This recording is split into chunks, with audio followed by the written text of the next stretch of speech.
नमस्कार।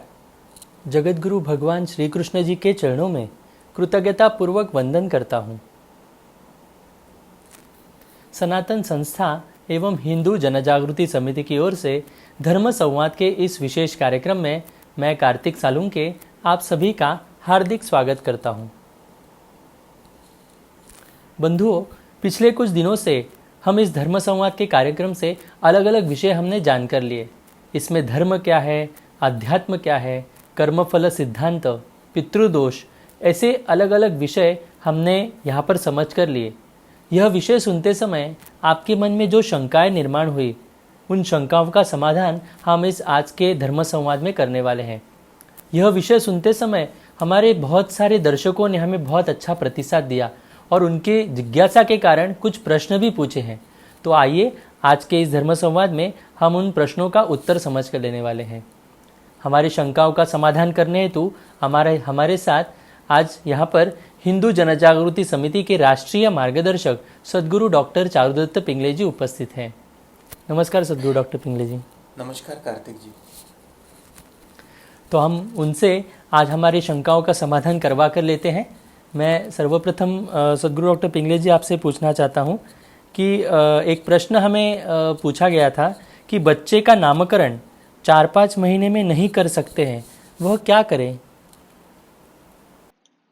मूलतः ये जो नामकरण का जो संस्कार है वो हिंदू धर्म के संस्कारों के दृष्टि से वो पंचम संस्कार है। यानी जो 16 संस्कार है, 16 संस्कार में से ये पांचवा संस्कार है। अभी काल की गति में पहले वर्ण व्यवस्था थी, फिर वर्ण संकर हुआ, फिर जाति व्यवस्था निर्माण हुई, अभी जाति संकर हो रहा है, भविष्य में और कोई नई व्यवस्था निर्माण होगी। तो ये व्यवस्था आती है जाती है और वो हिसाब से जो प्रचलित पद्धतियां हैं, तो कहीं पर जन्म के 10वें दिन जब सोयर खत्म होता है, मतलब वो जो अशौच काल होता है वो खत्म होता है, तो शुद्धिकरण यज्ञ करने के बाद कहीं 10वें दिन यह पंचम संस्कार संपन्न किया जाता है, कहीं कहीं 100वें दिन में किया जाता है, तो कहीं कहीं 1 वर्ष बीत जाने के बाद किया जाता है। तो नामकरण की विविध जो विधि है वो विविध क्षेत्र में या विविध जाति परंपरा में अभी चल रहे हैं। इस विषय में जो गुह्य सूत्रकार है, मतलब गोविल गुह्य सूत्र जिन्होंने लिखा है, वे कहते हैं कि जनना दृश्य रात्रे व्युष्टे शतरात्रे संवत्सरे वा नामधेय करणम। इसमें ये स्मृतिकार लिख रहे हैं कि नामकरण संस्कार ये जो है, ये संस्कार के कारण जो बालक है उनकी आयु तथा उनके अंदर का जो तेज होता है, चाहे तप का तेज हो, ईश्वरी तेज हो, उसमें वृद्धि होती है। और उस बालक को जब एक लौकिक या व्यवहारिक नाम मिलता है और उस नाम से वो व्यक्ति जाना जाता है या उसको किसी कारणवश प्रसिद्धि मिलती है, तो उसका एक अलग अस्तित्व भी समाज में निर्माण होता है। और इसलिए नाम के संदर्भ में ऐसे बताया जाता है कि 2 प्रकार के नाम देना चाहिए। एक है वो गुप्त नाम और दूसरा है वो प्रचलित नाम। अब गुप्त नाम क्यों दिया जाता है या प्रचलित नाम अलग क्यों दिया जाता है, तो इसके पीछे क्या शास्त्र है या क्या विचार है, वो अब हम समझ लेंगे। तो जैसे कहा है कि बच्चों के, बालकों के 2 नाम निश्चित करें। उसमें का जो एक नाम होता है वो उसके जन्म नक्षत्र या नाम नक्षत्र से संबंधित हो, और दूसरा जो नाम है वो माता पिता अपने रुचि के अनुसार रख सकते हैं। अब उसमें जो पहला बंधन बताए कि जो गुप्त नाम रखना होता है, तो गुप्त नाम केवल माता एवं पिता, इनको छोड़कर अन्य किसी को मालूम ना हो, ऐसे कहा जाता है।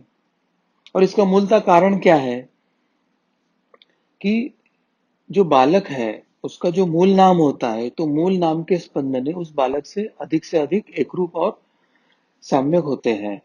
और मूल नाम लेकर, जैसे समाज में कहा जाता है कि काली जादू होता है या मारण उच्चाटन या मोहन आदि जो कुछ एक तांत्रिक कर्म बताए गए हैं, तो वो कर्म करने से उसका परिणाम तीव्रता से उस बच्चा या व्यक्ति पर हो सकता है आगे के जीवन में। और उसका नाम अगर वो गुप्त रखा जाता है और उसका प्रचलित नाम के ऊपर अगर ऐसी कोई क्रिया की जाती है, तो ये जो कर्म किया जाता है उसमें सफलता अधिक नहीं मिलती है। अब कालानुरूप इस बातों की तरफ देखने की दृष्टि भी समाज की बदल रही है। तो नक्षत्र या राशियों के अनुसार ये नाम रखने की जो पद्धति है, उसका एक अन्य भी लाभ है। इस नाम के कारण उस बालक की जन्म कुंडली बनाना भी एक आसान होता है और नाम भी सुंदर तथा अर्थपूर्ण रखना चाहिए। अशुभ तथा भद्दा जो नाम है वो कदापि नहीं रखना चाहिए। इसका कारण क्या है कि बच्चों के जो नाम है वो नामों के जो स्पंदन है उसके साथ बच्चे की एकरूपता होती है। नाम अगर भद्दा या अयोग्य रखा गया तो नाम का जो शब्द उच्चारण होता है वो शब्द के साथ शब्द स्पर्श रूप रस गंध और शक्ति होती है। तो अगर अनिष्ट या गलत शक्ति उसके साथ जागृत होती है तो उसके उस बालक के व्यक्तिमत्व में बहुत अधिक प्रभाव पड़ सकता है। अब नाम संस्कार विधि कैसे की जाती है?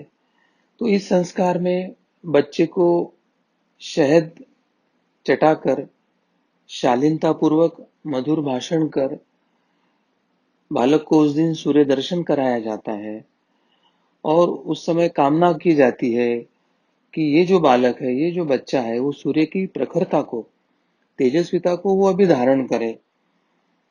उसी के साथ भूमि को नमन किया जाता है और हमारी जो देव संस्कृति है, हमारी जो सनातन परंपरा है, उसके प्रति श्रद्धापूर्वक समर्पण किया जाता है।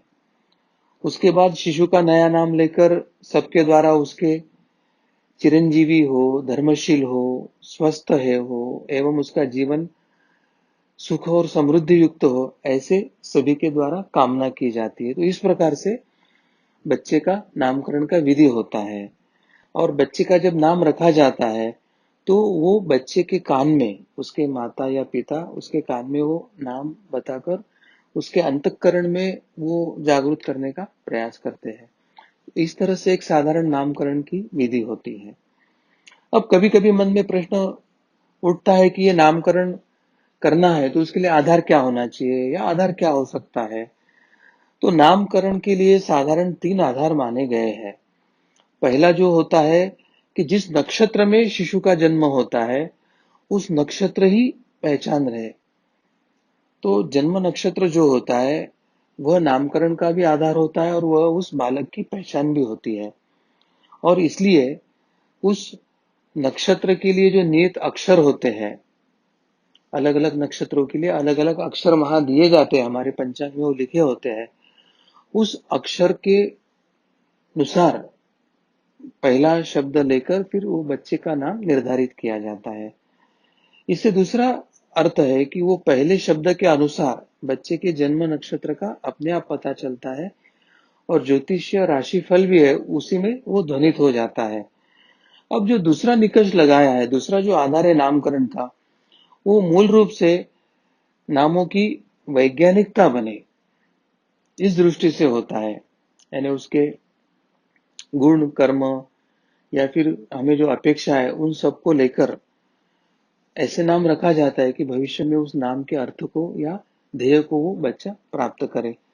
और तीसरा जो नाम होता है वो नाम उसका जाति नाम, वंश नाम, गोत्र आदि की जानकारी के लिए वो दिया जाता है। तो इस तरह से नामों के ये 3 आधार होते हैं और नामकरण का विधि संक्षेप में ऐसे किया जाता है। उसको सविस्तर अलग अलग प्रकार से हम उसको अलग अलग क्षेत्र के रूढ़ी परंपरा से उसको हम जानकर ले सकते हैं, पर संक्षेप में सार बिंदु स्वरूप इतनी बातें तो हमको कम से कम जानना आवश्यक होता है। जी। सदगुरु डॉक्टर पिंगले जी, हमें एक जिज्ञासु से इस प्रकार से एक प्रश्न आया था। वो पूछते हैं कि कल्कि अवतार के संदर्भ में आपके पास कोई जानकारी है क्या? अगर क्या ये केवल कल्पना है, ऐसे उनका प्रश्न था। तो इसके बारे में आप हमें मार्गदर्शन करें। हमारे धर्म ग्रंथों में जो अवतार परंपरा का वर्णन है वो पूर्णतः सत्य है। और कल्कि अवतार की बारे में जो चर्चा शुरू है वो कोई केवल कल्पना नहीं, तो वो सत्य ही है। यह हमें समझ कर लेने की आवश्यकता है।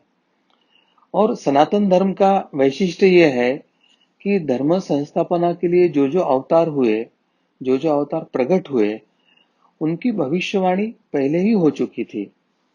जैसे वाल्मीकि जी ने रामायण 200 वर्ष पूर्व लिखा था, और उसमें उन्होंने स्पष्टता से लिखा था कि श्री विष्णु ही श्री राम जी के अवतार धारण करके भूतल पर आएंगे और उनके अवतार में वो रावण नामक एक असुर का संहार करेंगे।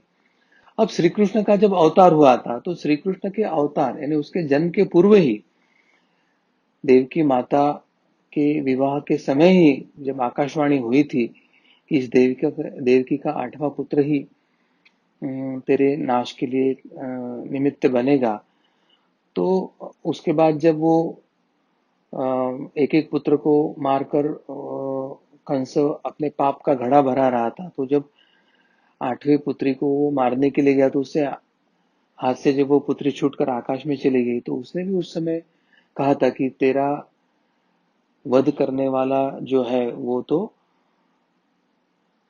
जन्म ले चुका है। तो इस तरह से जन्म के पहले और जन्म के समय विविध स्तर की भविष्यवाणी होकर अवतारों का संकेत हमें मिला है।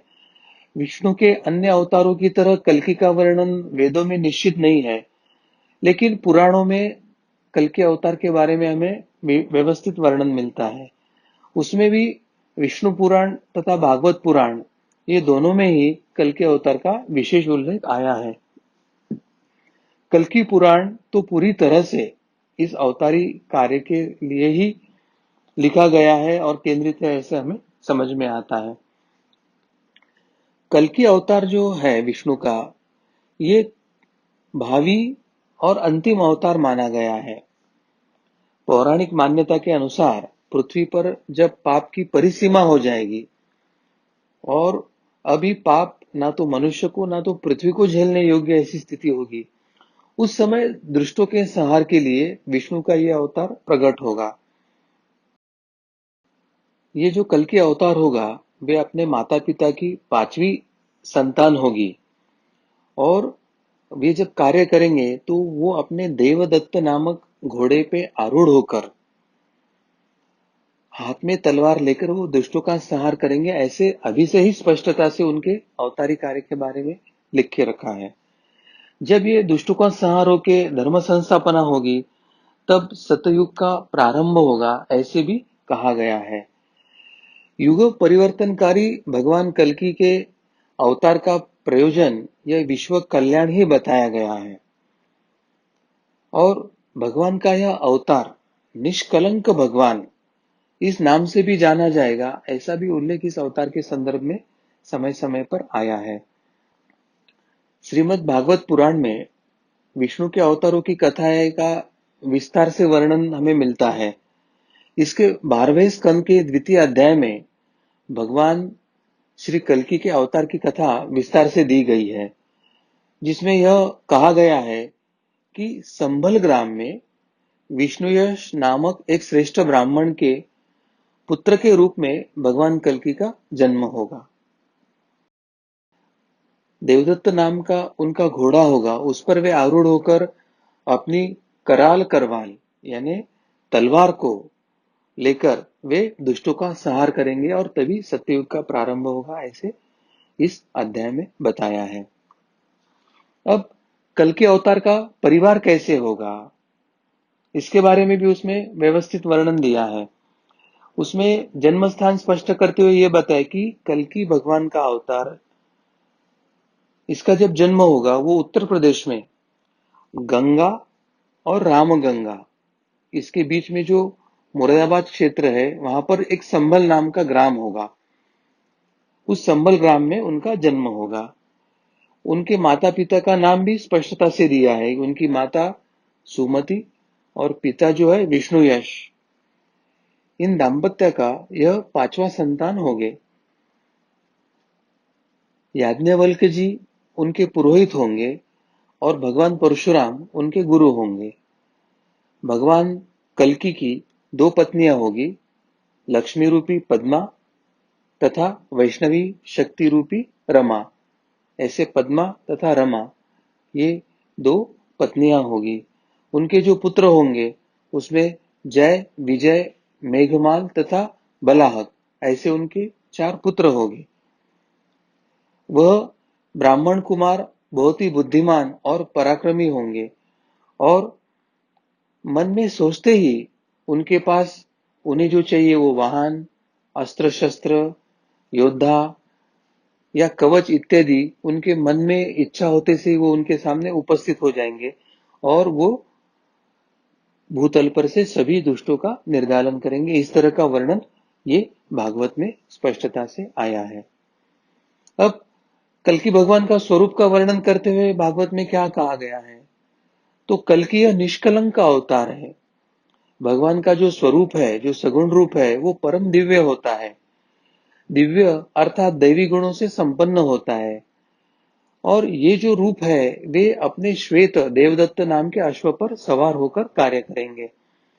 भगवान का रंग तो गोरा यानी शुभ्र है, परंतु क्रोध के कारण वे कभी कभी काला भी हो जाता है, यानी अति क्रोध के कारण वो काला भी होता है।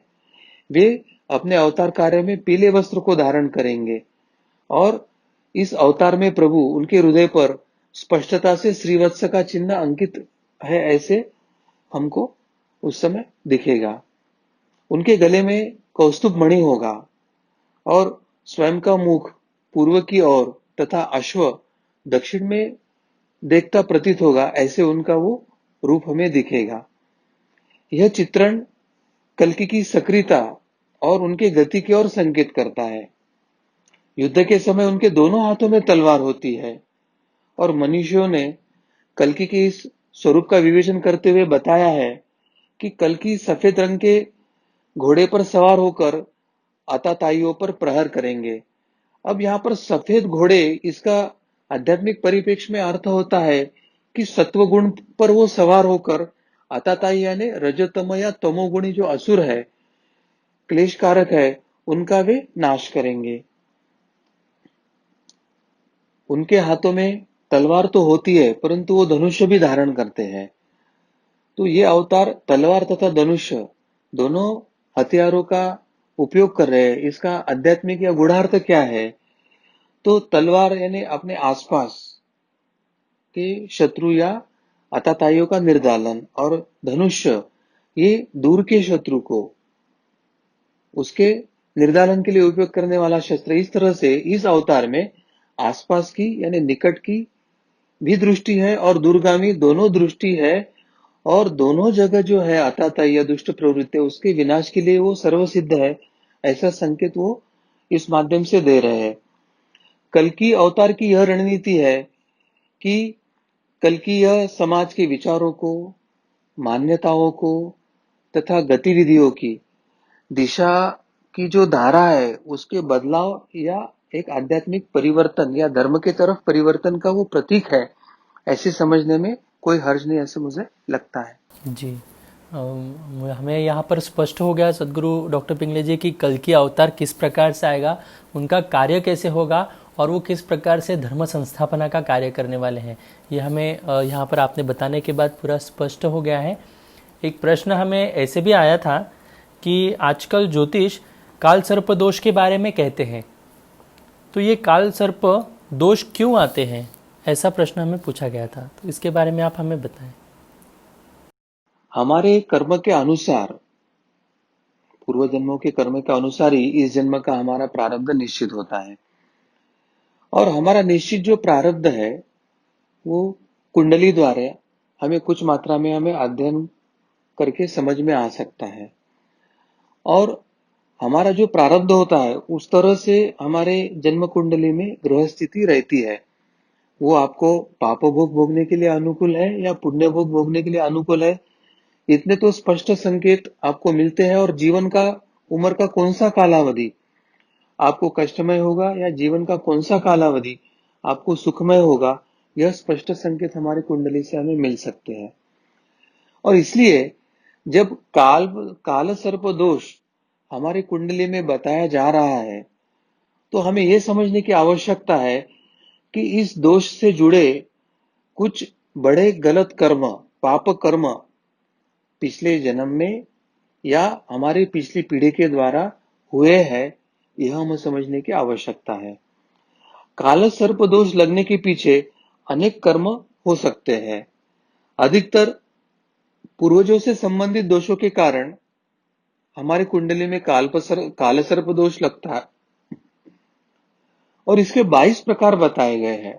यानी हमारे पूर्वजों के कौन से दोष है जिसके कारण उसके वंश में जन्म लेने वाले व्यक्ति के जीवन में काला सर्प दोष आता है, उसके 22 प्रकार बताए हैं। जैसे हमारे परिवार में किसी ने नाग देवता या सर्प को मारा हो, तो सर्प के मृत्यु या सर्प के श्राप के कारण जो दोष आता है वो काला सर्प दोष के रूप से हमारी कुंडली में प्रतीत होता है। किसी स्त्री का शाप लगा हो किसी कारणवश, या जैसे कुछ आदि दैविक आदि आध्यात्मिक कारण होते हैं, उसमें पिशाच बाधा आदि के कारण भी यह दोष लगता है।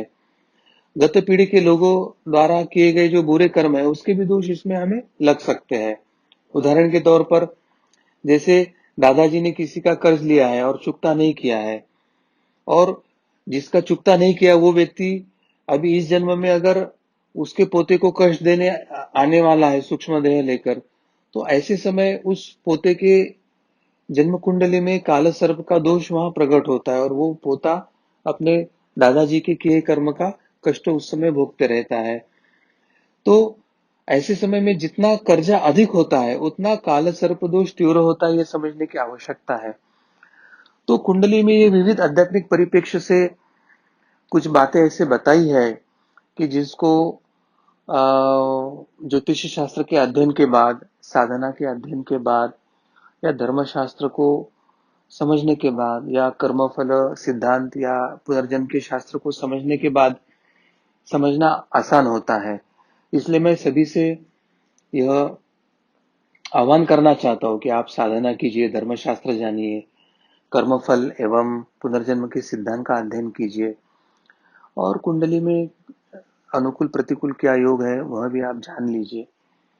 और वर्तमान परिप्रेक्ष्य में कानून की मर्यादाओं में कानून जिस बात की सम्मति देता है, ऐसे जो भी कर्म आप अपने जीवन में करना चाहिए वो भावपूर्ण और परिपूर्ण जरूर कीजिए।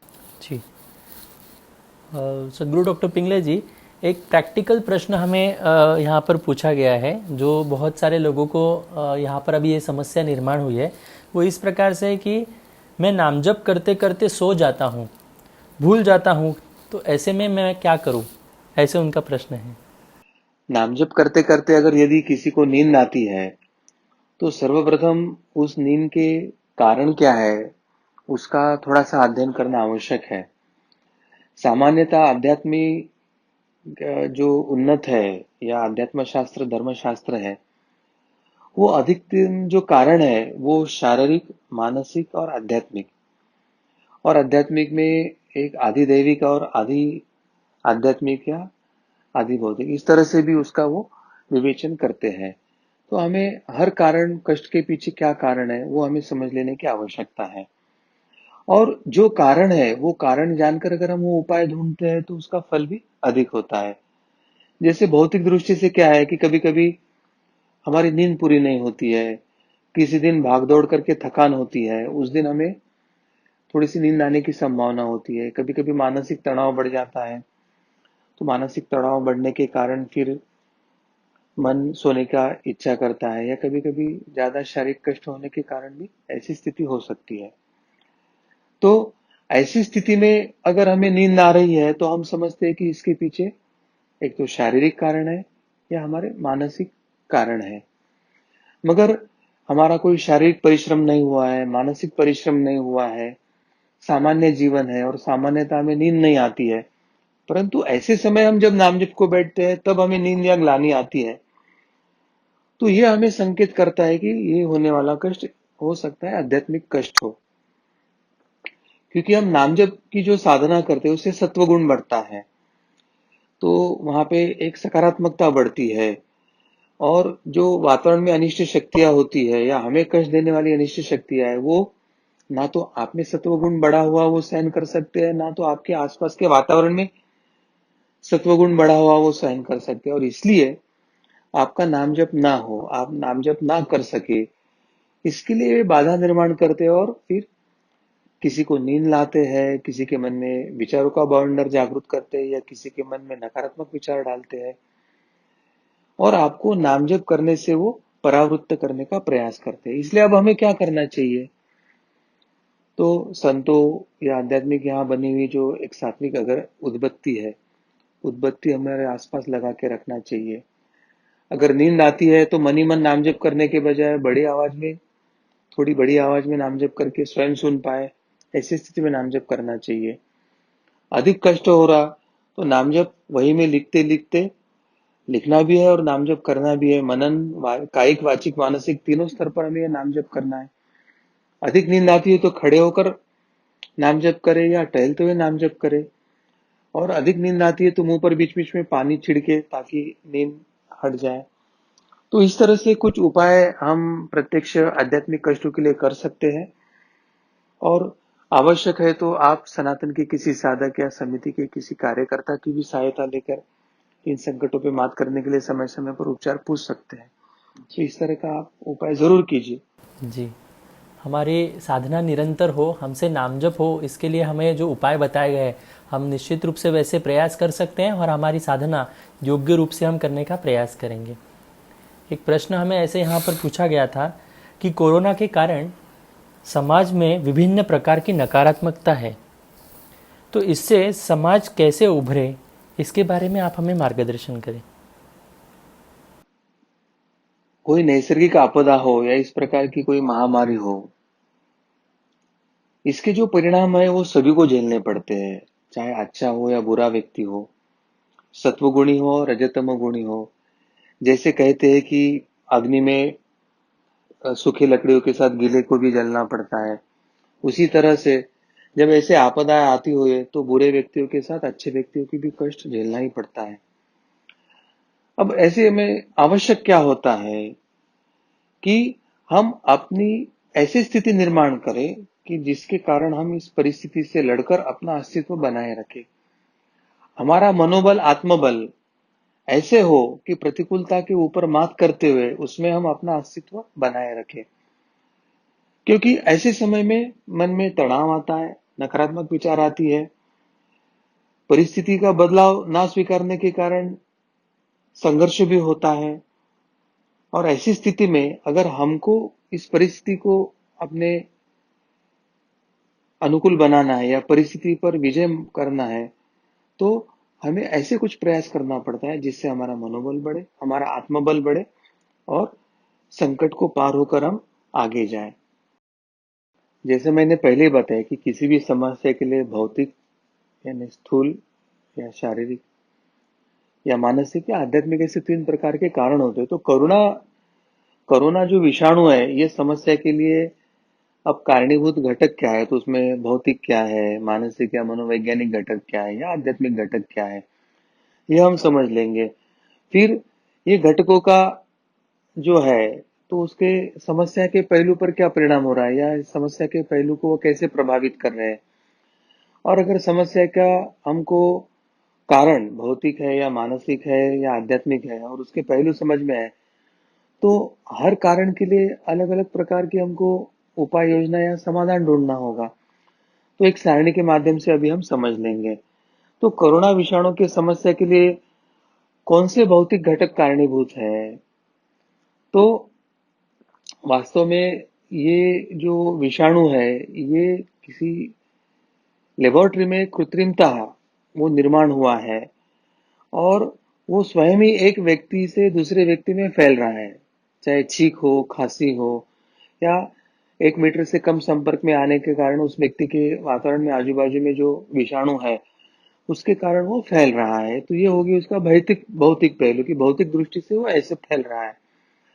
अब ऐसे फैल रहा है तो उसका फिर समाधान भौतिक दृष्टि के स्तर पर भी हमको ढूंढना होगा। अब वो क्या है? तो जैसे हमें सरकार ने बताया है, आरोग्य मंत्रालय ने बताया है, जागतिक आरोग्य संगठनों में बताया है, तो वो रणनीतियां हमको समझ लेना होगा कि एक दूसरे से सामाजिक दूरी रखो, मास्क का उपयोग करो, छींक या खांसी आती हो तो उसको या मुंह को हाथ का स्पर्श ना करे, या ऐसे लक्षण दिखाए तो तुरंत उसकी जांच करे, उसका उपचार के लिए लेके जाए। अगर संभावना लगती है तो उसको अकेला रखना, यानी क्वारंटाइन करना, और उसके भौतिक दृष्टि से कोई टीका इत्यादि विकसित करना। इस प्रकार के उपाय हमको भौतिक दृष्टि से ढूंढना होगा। ये भौतिक दृष्टि से उपाय ढूंढेंगे तो ये भौतिक कारणों से जो प्रसार हो रहा है और भौतिक कारणों से ये जो समस्या निर्माण हुई उसका उपाय हमें मिलता है। अब कोरोना विषाणु की समस्या के लिए कुछ मनोवैज्ञानिक कारणों का कुछ उसमें सहयोग है क्या?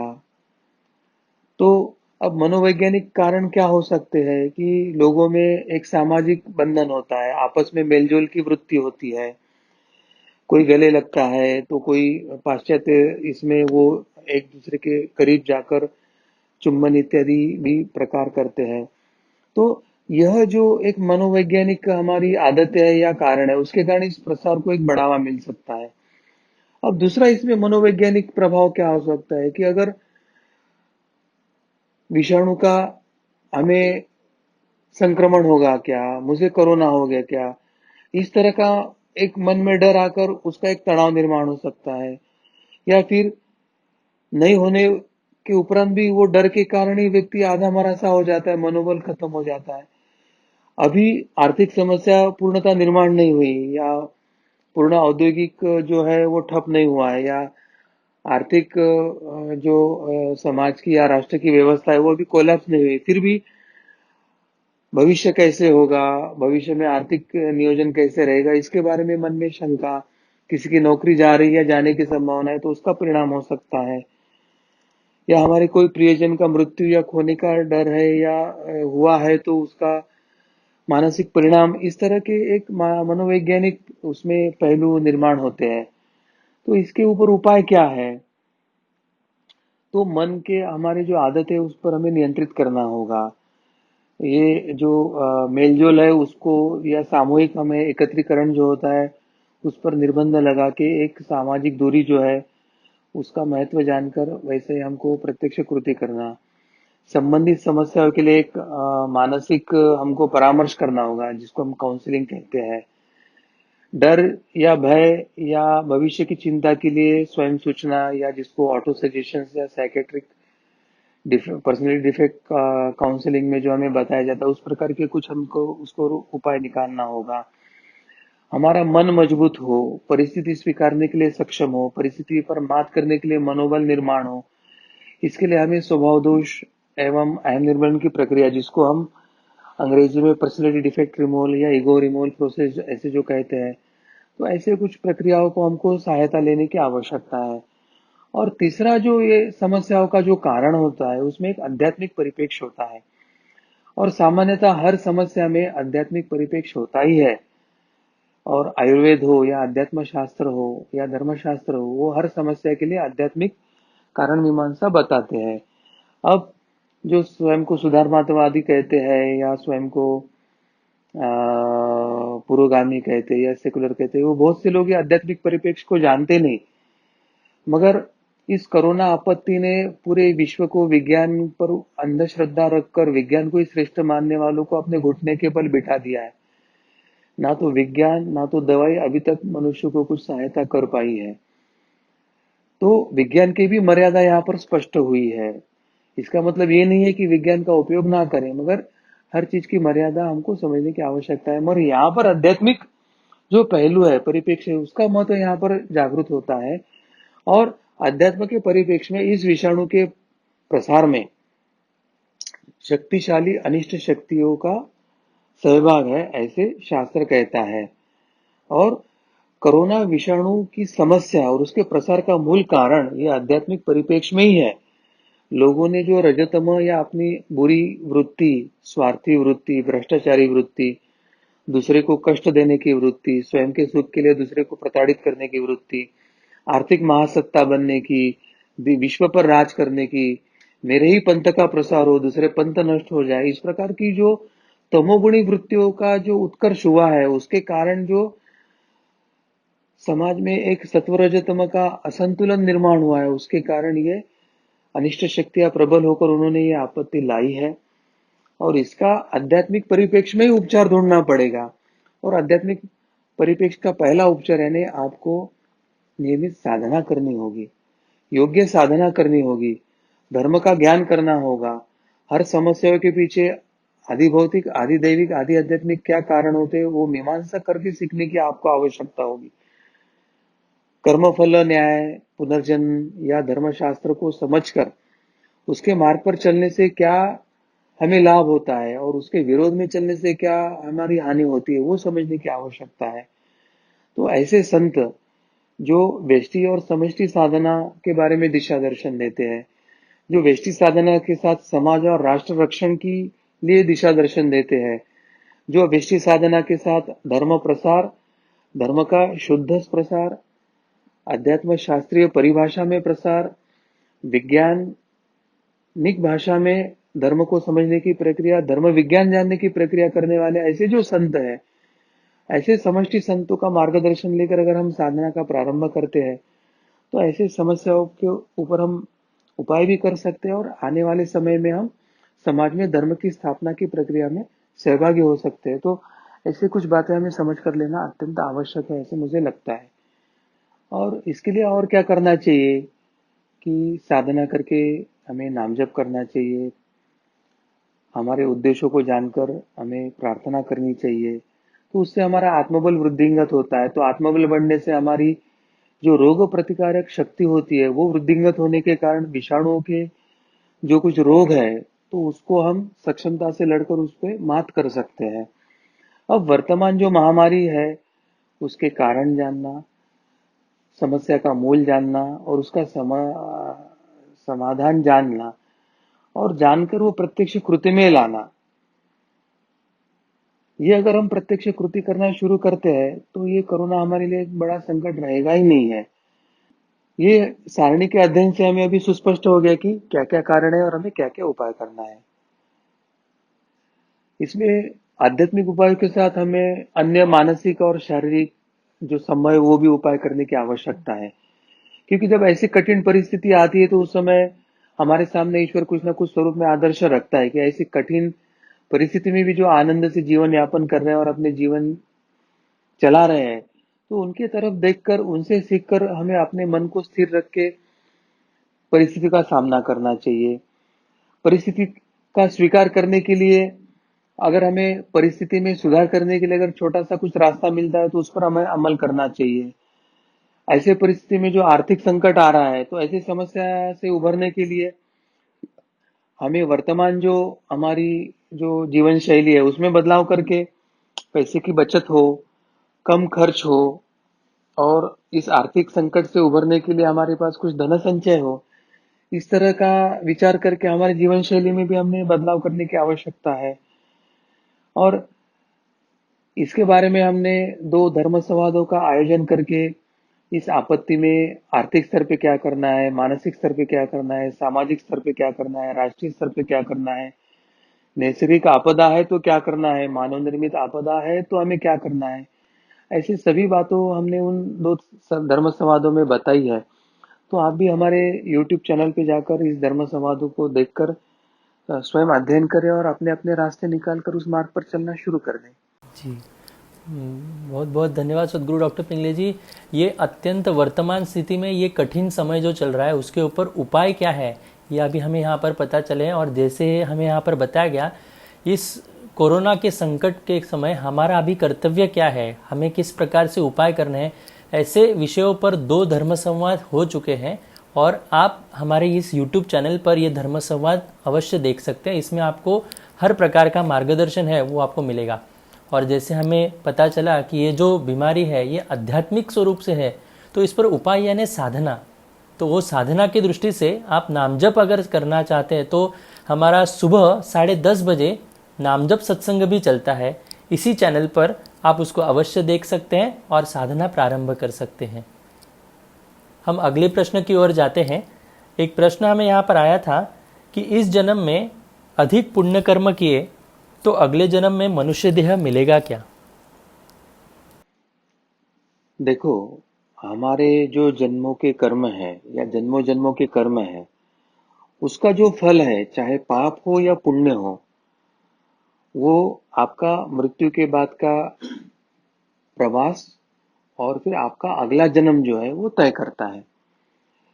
अब किसी को लगता है कि पुण्य कर्म करना अच्छा है और पाप करना बुरा है, तो ये तो पाप की तुलना में पुण्य कर्म करना अच्छा ही है। परंतु पाप कर्म करके हम नरक में जाते हैं और फिर अगले जन्मों में हम पाप के फल भोगते हैं, तो हमारा जीवन बहुत कठिन होता है अलग अलग योनि में। और अगर हम पुण्य कर्म करते हैं तो पुण्य कर्म करने वाला पहले स्वर्ग में जाता है, स्वर्ग में भोग भोगता है, और पुण्य कर्म जब खत्म हो जाता है तो फिर से उसको भूतल पर जन्म लेकर अपने संचित के जो अगले प्रारब्ध है उसको भोगने के लिए उसको पृथ्वी पर ही दोबारा जन्म लेना पड़ता है। और शास्त्र क्या बताता है कि पुण्य से स्वर्ग प्राप्ति होगी और पापों से नरक की प्राप्ति होगी, मगर दोनों आपको दोबारा जन्म लेने के लिए पृथ्वी पर ही लाएगा। और साधना का ध्येय, मनुष्य जन्म का ध्येय है, ये बताता है शास्त्र कि आपको ना तो स्वर्ग चाहिए ना तो नरक चाहिए, तो आपको जीवन मुक्त होना है, जन्म मृत्यु के चक्र से मुक्त होना है। तो इस संदर्भ में हमने कुछ पिछले धर्म संवादों में विस्तार से चर्चा किया है। आप उस धर्म संवाद को देखकर इसका आप उत्तर जान लीजिए।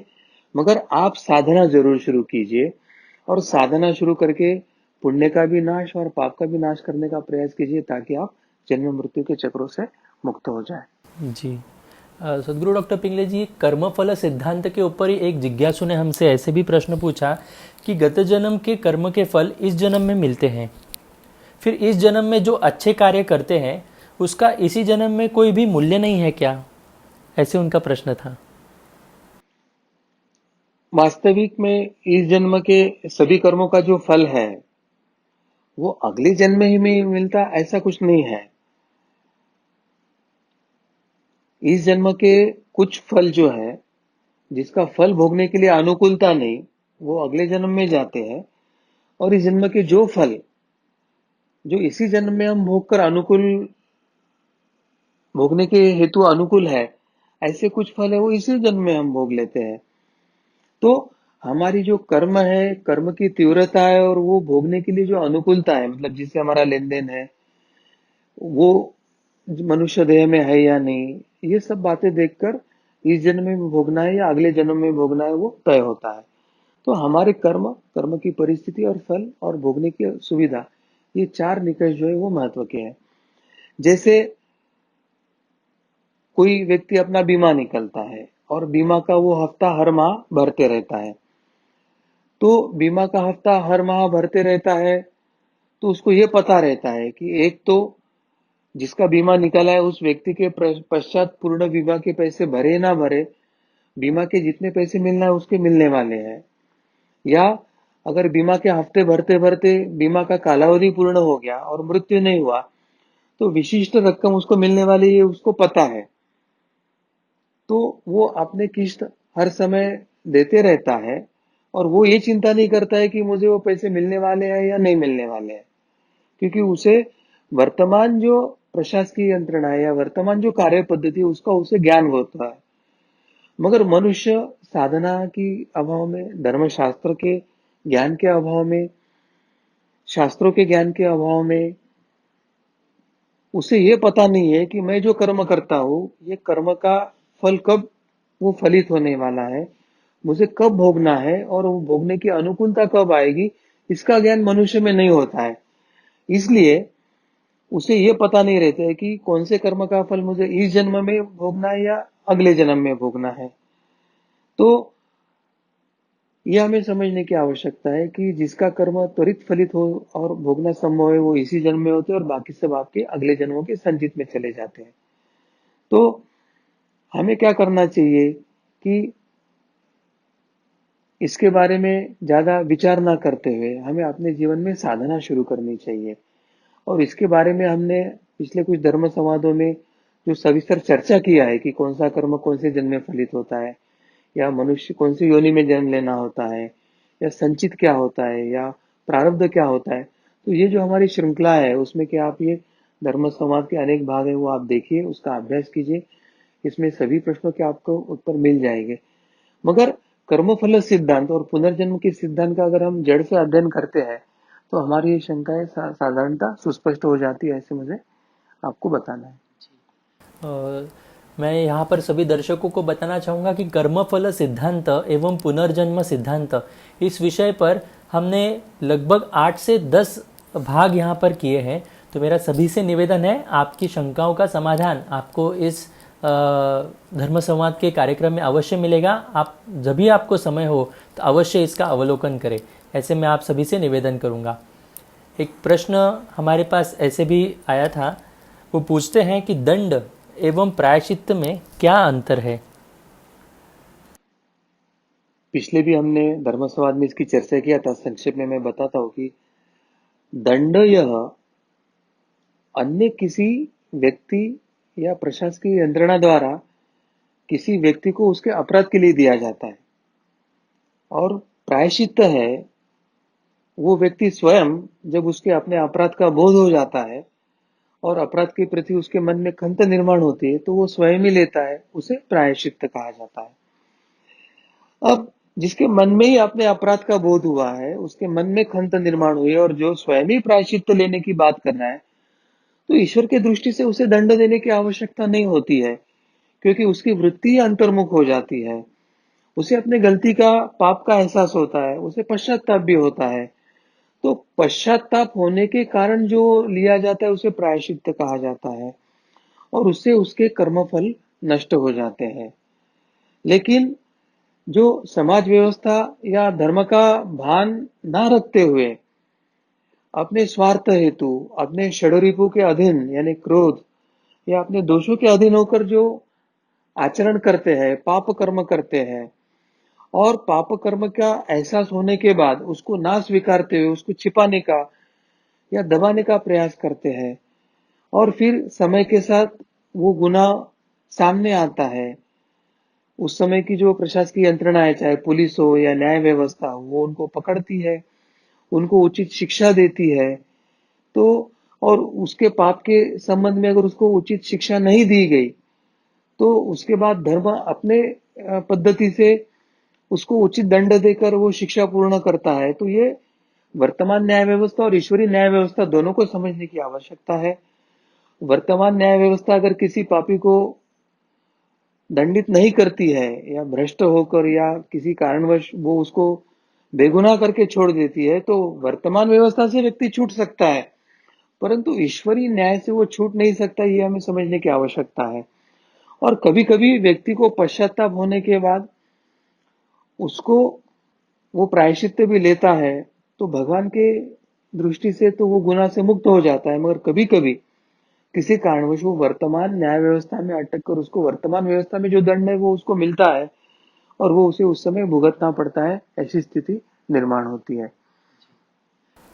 एक प्रश्न हमें यहाँ पर ऐसे पूछा गया कि मानव जन्म के लिए अनेक योनि से प्रवास करना होता है, ऐसे बताया जाता है, तो क्या यह सत्य है। जी, यह बिल्कुल 100% सत्य है। 84 लाख योनियों के उपरांत कर्म योनि में अर्थात मनुष्य योनि में हमें जन्म प्राप्त होता है। मनुष्य के लिए प्रमुखता स्वर्ग एवं नर्क यह भोग भूमि है, तो प्राणी और वनस्पति के लिए केवल पृथ्वी ही भोग भूमि है। इस सृष्टि में मानव के अतिरिक्त अन्य किसी योनि के जीव, चाहे वृक्ष हो, पशु हो, पक्षी हो, वो भोग योनि के जीव हैं।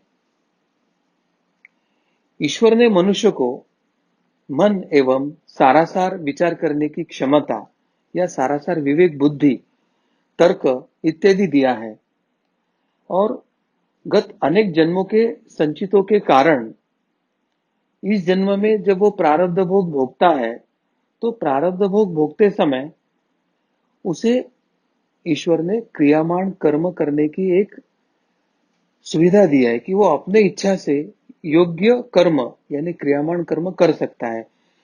योग्य और क्रियामान कर्म केवल योग्य गुरु, साधना गुरु या मोक्ष गुरु के मार्गदर्शन में साधना, यही योग्य क्रियामान कर्म है। यह भी हमें समझने की आवश्यकता है।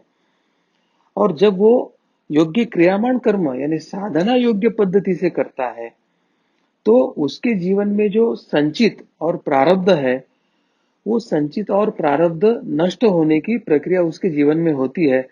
अन्यथा मनुष्य जीवन में प्रारब्ध के स्वरूप में उसको अपने भोग भोगना ही पड़ता है।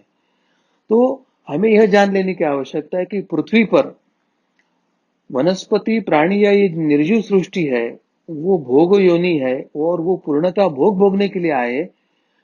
और मनुष्य एकमात्र ऐसी योनि है जो कर्म योनि है, जिसमें कुछ भाग उसके प्रारब्ध के भोगना है, परंतु उसके साथ उसको क्रियामान कर्म करके अपने प्रारब्ध पर मात करनी है, संचित पर मात करनी है और उसको ईश्वर या आनंद प्राप्ति करना है। तो मनुष्य जन्म का महत्व अगर हम समझ लेते हैं, साधना का महत्व हम समझ लेते हैं, जीवन में साधना या मोक्ष गुरु इनका महत्व अगर हम समझ लेते हैं, तो वर्तमान जो काल है ये साधना के लिए अत्यंत अनुकूल है। ये संधि काल है, हजारों जन्मों की साधना इस काल में संभव है। तो इस समय साधना करके जीवन मुक्त हो, ईश्वर प्राप्ति करो, आनंद प्राप्ति करो। ऐसे में आप सबको विनती करना चाहता हूँ, ये आने वाले 2-4 जो वर्ष है वो अत्यंत स्वर्णमय है, साधना के लिए अनुकूल है। भयता अत्यंत प्रतिकूल और अत्यंत संकटमय काल भी है, परंतु इस समय अगर आप किसी गुरु के चरण पकड़ लेते हो और किसी गुरु का हाथ अपने पीठ पर या मस्तक पर लेने के लिए आप सफल होते हो, तो मुझे लगता है कि आपके इस मनुष्य जीवन की इतिश्री या सफलता आपने कर लिया, ऐसे मुझे लगता है। इतना ही मुझे कहना है कार्तिक। बहुत बहुत धन्यवाद सद्गुरु डॉक्टर पिंगले जी, आप हमारे मन के शंकाओं का समाधान कर रहे हैं। हम सभी आपके प्रति बहुत बहुत कृतज्ञ हैं। इस धर्म संवाद के कार्यक्रम के माध्यम से हमारे मन के बहुत सारे प्रश्न, शंका, अलग अलग विषय से संबंधित इसके समाधान हमें इस कार्यक्रम के माध्यम से मिले। आपके यदि कोई सुझाव हो तो आप अवश्य अपने चैट बॉक्स पर, कमेंट बॉक्स पर दे सकते हैं।